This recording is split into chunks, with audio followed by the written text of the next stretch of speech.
J'ai testé presque une centaine d'outils no-code d'automatisation pour run ton business et dans cette vidéo, je vais littéralement te révéler ceux qui ont fait freiner la croissance de mon agence, mais je vais aussi te révéler les meilleurs outils que tu peux utiliser pour automatiser ton business ou ton agence de service. Notamment ceux qui me font gagner plusieurs heures par jour. Parce que quand tu as un business ou une agence de service, c'est extrêmement important d'automatiser au maximum l'opérationnel pour gagner un maximum de temps. Et dans cette vidéo, je vais te révéler exactement les outils que tu dois arrêter d'utiliser et ceux par lesquels tu dois les remplacer. Dans un premier temps, nous avons Asana. Alors selon moi, Asana, c'est un très bon logiciel que j'ai pu tester. Je n'utilise pas Asana au quotidien, mais je sais qu'il y a beaucoup de gens qui l'utilisent et moi aussi je l'ai essayé. Et je trouve que c'est un super bon logiciel pour la gestion des tâches. Et surtout quand à ce moment-là, tu as un très gros business et que tu as plusieurs business. C'est surtout utile quand tu as des personnes qui sont là pour manager et toi tu manages des gens qui managent. Pour ce use case là, selon moi Asana c'est vraiment bien, donc je vais le mettre en B. Alors selon moi Glide c'est vraiment un des meilleurs outils no code pour créer des applications, notamment des portails clients, etc. Mais pour moi c'est trop limité en termes de design, en termes de fonctionnalité, et souvent tu affiches des choses à ton utilisateur que tu n'as pas forcément envie d'afficher et tu peux pas réellement créer de système de notification et créer une interface vraiment pensée pour l'utilisateur. On est plus là sur l'affichage de données de manière jolie, donc selon moi ça part en C directement. C'est pas forcément, ça vaut pas son prix, surtout que c'est assez cher. Ensuite, nous avons Trello. Alors Trello, selon moi, c'est un bon outil pour faire de la gestion de projet assez simple. Je m'explique. Trello, c'est un outil qui est utilisé depuis des dizaines d'années, qui a largement fait ses preuves dans son marché. Voilà, ça reste quand même assez limité. Pour moi, c'est un outil un peu light pour juste gérer des projets, mais tu vas pas pouvoir automatiser réellement ton business avec. Alors je sais qu'il a pas mal évolué depuis que je l'ai utilisé, mais je vais quand même le mettre en C parce que selon moi, c'est pas un outil qui va te permettre réellement d'automatiser tout ton opérationnel. Ensuite, nous avons Typeform. Alors Typeform, c'est l'outil le plus connu, le plus répandu sur le marché pour créer des formulaires, notamment des formulaires qui sont vraiment interactifs, multipages. Alors l'avantage avec Typeform, c'est que ça convertit énormément. Les gens sont habitués à Typeform, c'est extrêmement rapide, fluide et très design. Donc en termes pour convertir, je pense que sur une LP, quand vous voulez faire des questions de qualification, c'est super intéressant de mettre du Typeform. Par contre, pour tout ce qui est process d'onboarding et délivrabilité, on est assez limité avec Typeform, il va falloir payer extrêmement cher, c'est plus de 200 € par mois, ne serait-ce si tu veux ajouter des vidéos dans ton formulaire. Donc pour moi c'est trop cher pour ce que c'est. Il existe une bien meilleure alternative que Typeform. Voilà, je vais vous en parler dans les prochaines minutes. Voilà, selon moi ça part en D, il est bien, il convertit bien, mais il existe un meilleur outil qui fait tout mieux que Typeform, même en termes de tracking, etc., qui fait vraiment bien mieux son travail que Typeform. Voilà, je vais vous en parler juste après. Ensuite nous avons Notion. Alors Notion, je crache beaucoup sur Notion parce que je dis que c'est pas un bon outil pour automatiser son business. En fait les gens ne comprennent pas que Notion, ils ont ajouté le système de base de données après coup. À la base, Notion, c'est un outil de prise de notes pour prendre des notes et à la limite, tu peux envoyer tes notes et les partager de manière simple.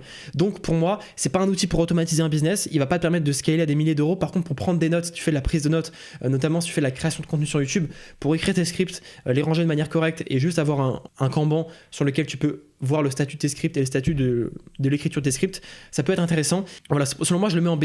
Parce que ça reste un bon outil, mais pour l'automatisation, c'est vraiment... Voilà, c'est très limité en termes même d'automatisation que tu peux créer. L'API est vraiment pas ouf. Je le mets en B parce qu'en prise de notes, il reste quand même pas mal. Ensuite, on a Airtable. Alors, Airtable, c'est directement S. C'est mon petit chouchou. C'est littéralement le meilleur outil de structure de base de données. En fait, tu peux littéralement créer des bases de données, créer des interfaces avec, créer des espaces, inviter des gens. Tu peux tout faire sur Airtable. Tu peux créer. Il y a des gens il y a des business qui tournent à plusieurs millions par mois et qui sont sur Airtable. C'est un outil qui a fait ses preuves, qui est super fiable. Il y a des automatisations intégrées et c'est pas une usine à gaz. C'est-à-dire que tu peux facilement t'y retrouver si tu organises bien ta base de données. Les interfaces, elles sont pas trop flexibles, elles sont quand même assez rigides, mais tu peux quand même faire énormément de choses. Pour moi, c'est un outil qui est juste excellent. Maintenant, ils ont même ajouté des fonctionnalités d'IA, tu peux créer des interfaces avec des IA, enfin, tu peux faire des trucs de ouf. Donc, selon moi, Airtable, ça part en S directement, c'est le meilleur outil pour structurer n'importe quel de business. C'est pas forcément des agences de service, ça peut être du coaching, de l'accompagnement. Bref, Airtable, c'est le meilleur outil pour ça. WhatsApp, selon moi, c'est un bon outil pour quelque chose de personnel, mais en termes de business, alors c'est bien en termes de business pour la prospection, pour du setting, mais une fois que tu es dans le process de l'opérationnel, une fois que tu es dans le process de délivrabilité, pour moi, il faut oublier WhatsApp. C'est un mauvais outil parce que déjà de 1, c'est trop personnel. Il y a des clients qui sont vraiment B2B, ils ont envie de discuter avec toi sur WhatsApp. C'est bien pour faire du setting, la prospection, et pour discuter, pour parler à tes clients durant la prestation, c'est ça qui nous intéresse. Pour moi, c'est pas un bon outil, donc je vais le mettre en D. Ensuite, nous avons ClickUp. Alors ClickUp, j'ai pu l'essayer, et ClickUp, franchement, c'est vraiment bien. Il y a énormément de fonctionnalités, mais pour moi, ça reste une usine à gaz. Il y a trop de fonctionnalités, il y a les automatisations, il y a trop de trucs, il y a des fonctionnalités de messages, des emails, tu as la gestion d'un CRM. Enfin, j'ai pu tester l'outil, voilà, je l'ai testé pendant quelques semaines, j'ai pas forcément apprécié ça et je trouvais que c'était trop une usine à gaz. Et probablement des business qui font presque des millions à l'année avec ClickUp, c'est clairement parce que c'est pas un outil que j'apprécie et je trouve que c'est trop une usine à gaz et il y a des outils qui font tout mieux que ClickUp, notamment Airtable. Je vois pas l'intérêt d'utiliser ClickUp quand tu peux utiliser Airtable. Non, ensuite nous avons Fillout. Alors Fillout pour moi c'est le meilleur outil pour créer des formulaires. Je vais pas le mettre en S, pourquoi? Parce que il coûte quand même assez cher, on est sur du 60 € par mois, rien à voir avec Typeform en termes de prix. Pour moi je vais mettre en A parce qu'il peut y avoir parfois qu'il y a des petits problèmes. Il faut savoir que Fillout, voilà, ils ont fait une croissance énorme sur ce SaaS. Le créateur, le fondateur du SaaS, voilà, il ship énormément de mises à jour, énormément de features tout le temps. Et du coup il peut y arriver qu'il y ait des bugs. C'est pour ça que je le mets pas en S, je le mets en A. C'est par contre en termes de création de formulaire, il fait tout mieux que Typeform, il y a des meilleures fonctionnalités et il est beaucoup moins cher. Et voilà, il y a la même conversion parce que c'est littéralement même interface que Typeform, c'est une copie conforme, sauf que il y a plus de fonctionnalités et c'est moins cher. Donc bon, moi ça part en A directement. Si tu es freelance ou tu as une agence et que tu veux mettre en place une structure capable de scale à plus de 50K par mois, n'hésite pas à réserver un appel de candidature en description dans lequel on va creuser en profondeur ton agence de service pour voir si elle est éligible à l'installation d'une infrastructure hybride. Ensuite, nous avons Tally. Alors Tally, pour moi, c'est un bon outil pour créer des formulaires. Pour moi, Tally, l'interface, elle est trop flexible. Je préfère largement l'interface de Fillout et Typeform qui convertit mieux que Tally. Mais bon, Tally, ça reste un bon outil, c'est pour ça que je vais le mettre en B. Voilà. Après, on peut pas tout faire en termes d'automatisation et d'intégration, ça n'a rien à voir avec Fillout. Mais voilà, c'est un outil qui est plus simple à utiliser, qui est plus concentré sur une seule fonctionnalité et la faire bien. C'est ce qui fait, donc pour moi, voilà, c'est un peu la version Notion du Typeform. Ensuite, nous avons Softr. Alors Softr, c'est un outil pour créer des interfaces, pour créer des applications à partir de bases de données. Par exemple, Airtable, c'est souvent très utilisé avec Airtable. Alors beaucoup de gens utilisent Softr pour créer des portails clients. Alors ça peut être très intéressant de le faire, mais selon moi, c'est pas du tout pertinent parce que les portails clients que vous allez créer avec Softr, ils vont afficher des données que le client n'est pas censé voir. Vous contrôlez pas ce que le client voit et il est affiché comme s'il était dans votre espace interne et c'est pas du tout l'objectif d'un portail client. Le portail client, il doit être extrêmement simple et vous devez afficher uniquement ce qui compte vraiment pour la prestation et c'est pas du tout le cas de Softr. Et pour moi, je vois pas l'intérêt d'utiliser Softr quand on a Airtable qui a des interfaces qui sont ultra customisables et qui sont vraiment déjà extrêmement bien. Donc pour moi, Softr c'est nul. Clairement, c'est nul. En plus, c'est super cher. Voilà, je vois pas du tout l'intérêt d'utiliser Softr. Je préfère largement Glide à Softr parce que je trouve que c'est un outil qui est mieux pensé. Donc pour moi, Softr, ça part en nul. J'aime pas du tout.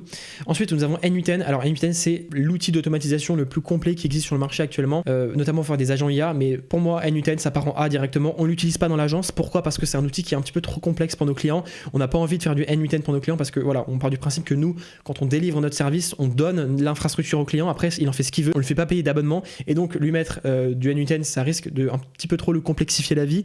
On ne fait pas de n8n nous, mais c'est un outil qui est extrêmement bon pour automatiser l'interne de votre business, pour créer des automatisations. Pour moi, c'est un outil qui est open source en plus, c'est-à-dire que vous pouvez le mettre sur votre propre serveur et voilà, payer que 5 à 8 € par mois et avoir des milliers de scénarios. Donc pour moi, c'est un outil qui est excellent, c'est de loin le meilleur outil d'automatisation du marché. Ensuite, nous avons Make. Alors Make, c'est un outil qui est extrêmement bien, mais il est quand même limité. Pourquoi? Alors déjà de 1, le pricing est très cher et aussi vous pouvez pas ajouter de code, ce qui fait qu'il y a des actions qui sont très compliquées à faire sur Make et vous allez vite rapidement créer des automatisations qui sont énormes, alors qu'avec du code, ça vous auriez pris peut-être 10 à 15 lignes de code. Donc pour moi, Make, ça devient vite une usine à gaz. C'est pas un outil qu'on utilise dans l'agence. Il y a quasiment toutes les agences d'automatisation vous implémentent du Make. Le problème, voilà, c'est que les scénarios après ils finissent interconnectés.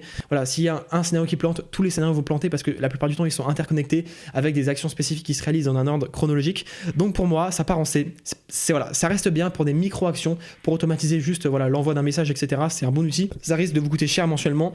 Dans n8n par exemple, on peut mettre des nœuds avec du code, on peut même installer des bibliothèques, ce qui fait qu'on peut vraiment tout faire quasiment avec du code. Du coup, avoir des scénarios qui sont beaucoup plus optimisés. Ensuite, nous avons Zapier. Alors Zapier, pour moi, c'est l'outil d'automatisation le plus simple qui est actuellement sur le marché. L'avantage avec Zapier, c'est qu'il est intégré quasiment à tous les logiciels qui existent, tous les SaaS. C'est vraiment pertinent d'utiliser Zapier quand vous n'êtes pas très tech. Donc pour moi, Zapier, ça reste un bon outil. Après, il est assez cher, il est vraiment très cher. C'est surtout les Américains qui utilisent Zapier qui payent extrêmement cher cet outil. Pour moi, voilà, ça reste un outil que moi je mettrais en D. Pourquoi? Parce que la plupart du temps, vous pouvez quasiment tout automatiser avec de simples requêtes API, alors que Zapier va vous coûter 50 à 60 € par mois juste pour faire 2-3 requêtes API. Je trouve ça un petit peu overpricé. Après, il y a des outils qui n'ont pas d'API et qui ont juste l'intégration Zapier. Et du coup, dans ce cas-là, utiliser Zapier, c'est intéressant. Mais à part cette situation-là qui est très spécifique, pour moi, Zapier, il n'y a pas vraiment d'intérêt de l'utiliser quand on a Make qui est presque tout aussi simple à utiliser que Zapier. Alors, il faut savoir que Airtable, c'est totalement inspiré de Google Sheet. Pour moi, Google Sheet, c'est un outil que je mettrais en A. Vraiment, c'est un outil qui est extrêmement simple à utiliser. C'est un outil qui est presque universel. tout le monde connaît Google Sheet. Vous envoyez un Google Sheet à quelqu'un, il saura comment l'éditer. Ils ont un compte Google. Pour des petites fiches de calcul que vous avez envie de partager sur le web ou à des prospects ou à des clients, c'est vraiment pertinent. C'est une fiche assez simple que vous mettez dans votre Drive. Pour moi, vraiment, Google Sheet, c'est un outil qui est extrêmement simple, qui fait une seule fonctionnalité et qui marche très très bien. Ensuite, nous avons Slack. Alors Slack, c'est un très bon outil pour discuter en interne, mais par contre, un très mauvais outil pour parler à vos clients. Parce que vos clients, ça veut dire qu'ils devront rejoindre votre canal Slack, installer l'application Slack sur leur téléphone et ça ajoute beaucoup de friction. Et en plus, toutes les informations sont dispersées dans des messages et dans la conversation, ce qui fait que c'est pas du tout autant efficace qu'un portail client. Donc pour moi, Slack, ça part directement en C. C'est un outil que nous on met en place pour l'interne, qui est très pertinent pour l'interne, mais malheureusement, il est beaucoup trop utilisé pour onboarder ses clients. Et pour moi, ça c'est une très très mauvaise idée. On en a déjà parlé pas mal sur notre vidéo. D'ailleurs, pour remplacer Slack, vous devez absolument mettre en place un portail client sur lequel vous afficherez directement toutes les données du projet à votre client et ça remplacera le Slack. Si vous voulez mettre en place une infrastructure et notamment un portail client dans votre agence de service, vous pouvez réserver un appel dans lequel on creusera en profondeur comment fonctionne votre agence et votre service et on verra ensemble si vous êtes éligible à l'installation d'une infrastructure. Écoutez, moi je vous dis à mercredi pour la nouvelle vidéo. Allez, je te dis ciao et à mercredi.